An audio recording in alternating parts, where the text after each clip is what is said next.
Hi, Chris Hudig, Technical Director of KARNAK. Here we're on a metal roof showing you another problem that's very common in metal roofing, flashings. This flashing around this vent is pretty secure except for this back end. You can see by this additional of tape here that they've had some kind of issue down the road. And the fact that water ponds right there is further indication that there's some kind of leak and water can easily get in this roof. We're going to clean it up, remove the dirt and the water, remove the loose tape that's on here now, and then we'll do a 3-course repair with Karna-Flex and fabric. Once we do that, the roof will be watertight. What I'm going to use for this flashing repair is a knife, a wire brush, a rag wet with $7.99 wash and prep roof cleaner, with Karna-Flex, resatin matte fabric and scissors, and a brush to apply the Karna-Flex. Cut away loose material.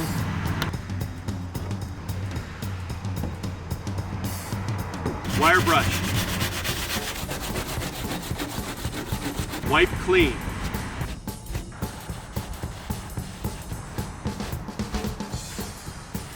Apply Karna-Flex.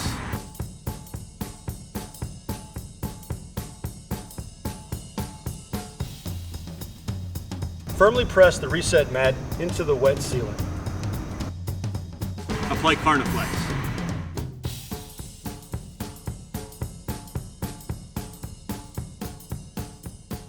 This leaking flashing is now sealed with Karna-Flex and reset mat. Now I use Karna-Flex to do this, but you can also use Karna-Flex WB if you want a water-based option, low VOC.